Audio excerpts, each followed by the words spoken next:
Hot Talk t-shirt you've always wanted is here. It's the day of 1,000 t-shirts. Stop by Medieval Times this Saturday and grab your shirt starting at 10 a.m. from Jeff Morris Law and Hot Talk 99.5. And that's tomorrow, the day of 1,000 t-shirts. That's at Medieval Times, brought to you by Jeff Morris Law. One shirt will have $500 tucked inside of it. 5 other shirts will have $100 bills. So $100 bills for 5 people, $500 for one other person. Everybody gets a free t-shirt, and there's other coupons and other things as well. That starts at 10 o'clock tomorrow morning at Medieval Times. Weather should be perfect, so just come on out and get yourself a free t-shirt. On the phone with us right now, we do have U.S. Representative Tom Rice. I said from Washington, D.C., but I guess after the votes and everything, you decided to take the red eye into Myrtle Beach, and now you're back home, huh? I did. I came back in the middle of the storm last night. That's a heck of a storm. It kind of was, especially from 35,000 feet. I'm sure it was probably pretty impressive. But okay, you're glad to have you home here. Now, there's obviously a lot of stuff that's been going on in Washington D.C. A lot of big votes, a lot of things that are happening. I hadn't noticed. Oh yeah, really. It's just been a very relaxing time in our nation's capital. Okay. So let's start off with yesterday. We've got the Obamacare replacement voted on, and as far as the House is concerned, now it was only a 4-vote margin that it did pass the House of Representatives. 20 Republicans voted against it. Why do you think that there were so many Republicans that didn't like the plan?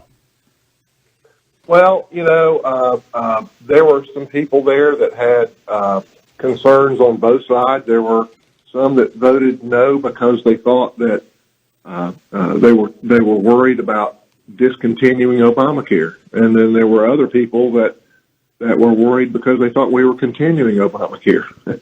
So, when you get 200 and however many it is, 230 odd. I guess it's 238 or 9 Republicans sitting now that in one group, and you're trying to get them all to vote for the same complex idea. It's hard to get everybody on board, which is one reason why it took as long as it did to come up with a final product that we could get 217 for. The thing is, and I think I've told you all this before, right now we're trying to get 218 votes, which is a majority in the House of Representatives out of 435 people. Out of 239 Republicans, which means we can only lose 12. That's really hard. I mean, as a tax lawyer, I drew up a lot of organizational documents. I drew up bylaws for corporations and partnership agreements and LLC agreements and homeowners deeds, and I never required a 90% vote. You know why? Because it's almost impossible to get. You can't get it. And I think it's pretty fascinating to me that we were able to pull together, and this is over 90% of the Republican Congress to vote for this. You can't get 90% in your own family. You can't get 90% in your kids to agree on anything. And something as complicated as this, it's pretty amazing that we were able to do this.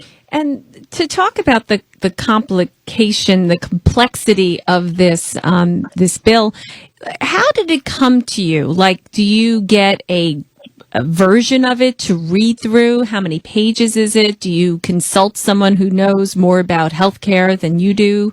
I mean, how do you decide to vote? What happened, on the Ways and Means Committee, we have jurisdiction over a lot of this. So I helped draft the original version of this bill. And what happens is, the Congress or each of these committees, they're like boards of directors, and they have staff.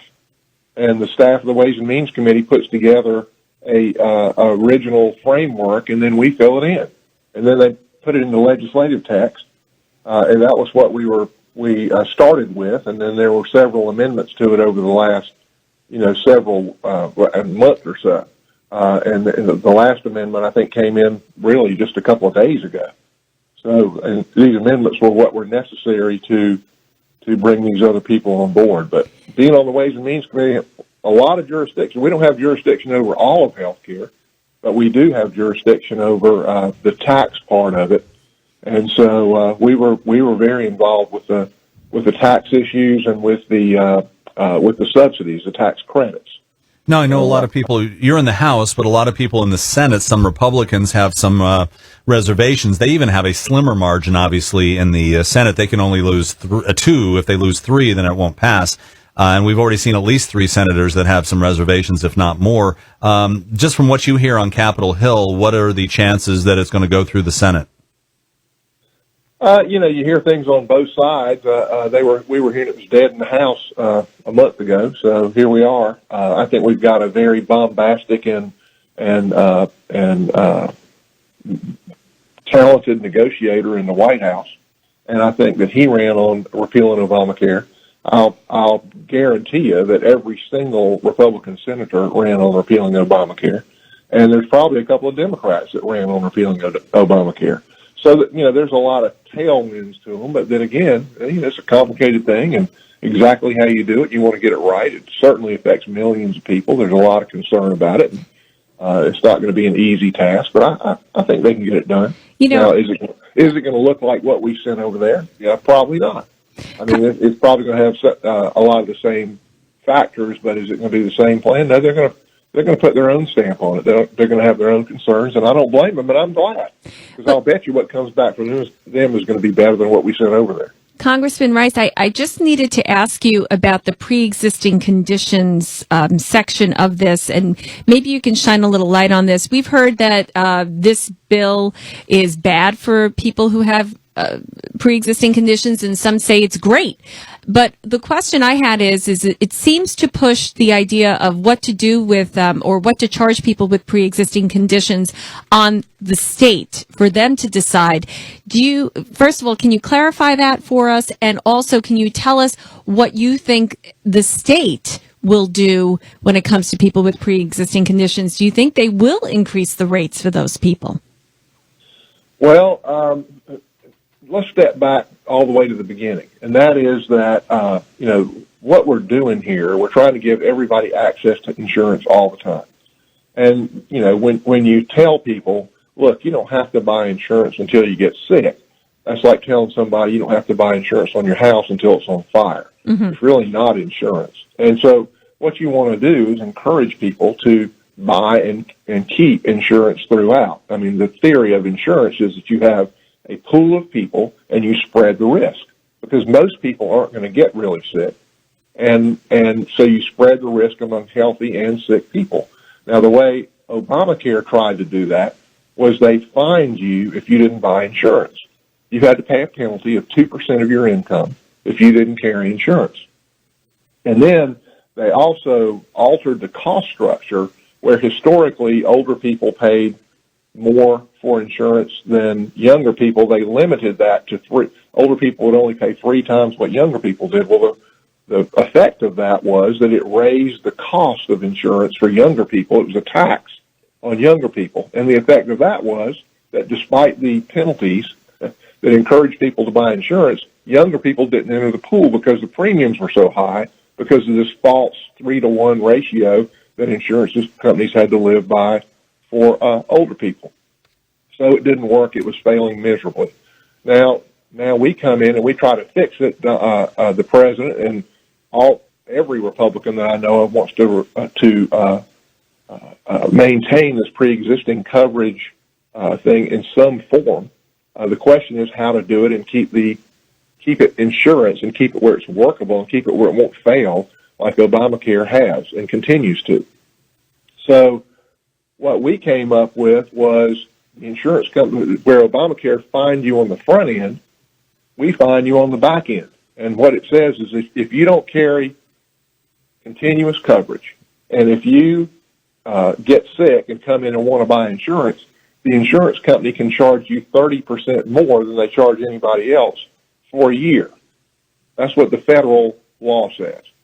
Then this amendment that was adopted, the MacArthur Amendment, because that didn't go far enough for conservatives in Congress, the Freedom Caucus, they felt like that wasn't close enough to real insurance and that it was going to fail. And they have a point. I mean, I understand what they're saying, but what the MacArthur Amendment says is states can opt out of that if they choose to. But there's conditions for states to opt out. And one of the conditions is it has to provide coverage for more people. 2, it has to take care of people with pre-existing conditions. 3, it has to lower costs. There's a number of conditions. But if states opt out, that 30% limit on what they can charge folks with pre-existing conditions for 1 year goes away. The 1 year doesn't go away. So if a state opts out, they have to offer a plan that's reasonable for everybody. The federal government has to approve that plan. And then if somebody comes in with a pre-existing condition, they can be charged for 1 year what that state's plan says they can be charged. Exactly what that is, I don't know. But I promise you that Tom Price, the Secretary of Health and Human Services, is not going to approve a plan that too badly penalizes people who have not carried insurance, even though they should have not carried insurance, and have pre-existing conditions and want to come back in.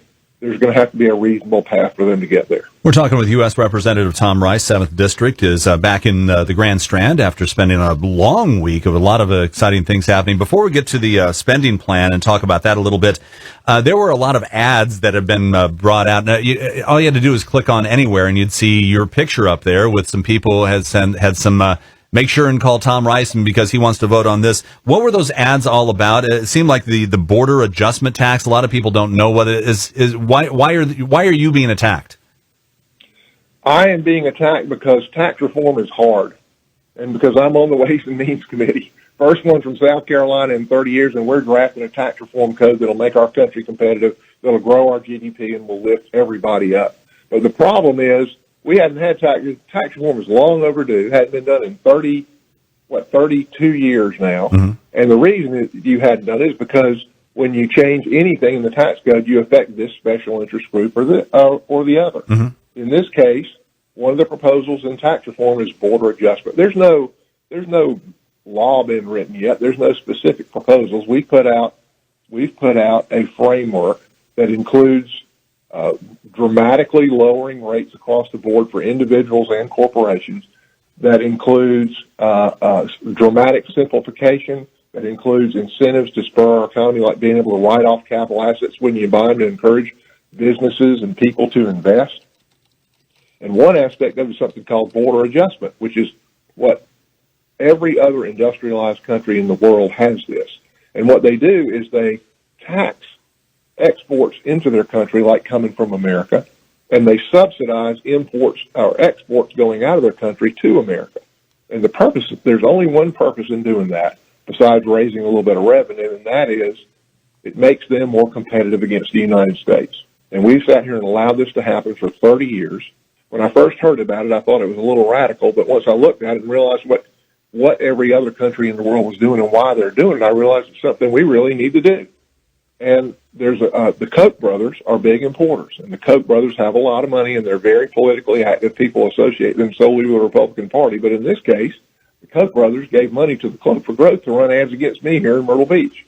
So that's what all that's about. What they say is that Tom Rice wants to do a big tax increase with a border adjustment tax. Well, the truth is, the border adjustment tax is one piece of a plan that will dramatically reduce taxes across the board. So they tell you a half-truth. It's a lie, in my opinion.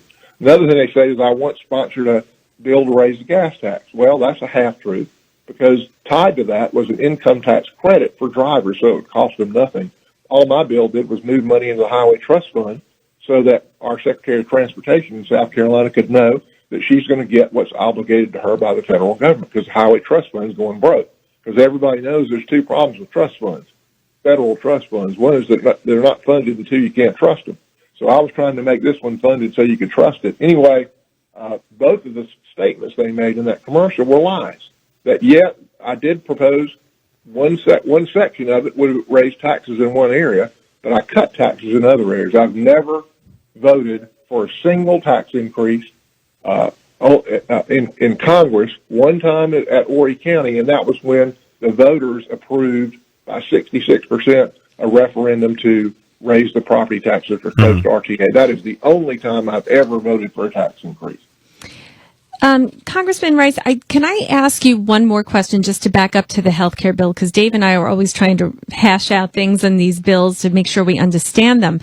I'm not really sure how it repeals Obamacare when it comes to subsidies versus tax credits, because the Freedom Caucus was telling us that the tax credit is the same thing as a subsidy, and that's why they didn't like it, and it didn't really repeal Obamacare. So can you tell us the truth on that? they're right. Before we passed, before the Democrats pushed through Obamacare without a single Republican vote, you didn't get subsidies for health insurance. And, I say that's really not quite true, because as a tax lawyer, I know that historically you've been able to write off medical expenses to the extent they exceed some percent of your income. Over my career, it's been 5% of your income, 7.5%, 10%.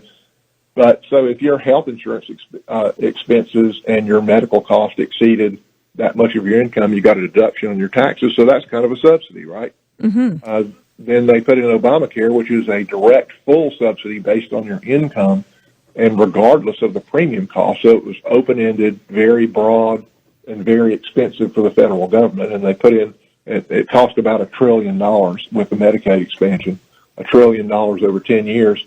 Then they put in a whole lot of taxes to cover the cost of that $1 trillion subsidy expansion. What we did in the Ways and Means Committee was we pared that back some. We changed it to a tax credit, which had a limit. It's got a cap on it. So the exposure of the federal government goes down, and our deficit comes well into control, and we were able to cut back a lot of those taxes. But what our subsidy says is that young people in their 20s get a credit of $2,000.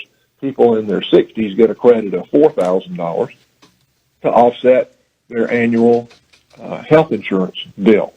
And then we tried to design a plan that will bring down health insurance costs so that with the subsidies, it's our hope and belief that your out-of-pocket costs will go down under our plan as compared to, the premiums and the deductibles and the copays that you get under Obamacare.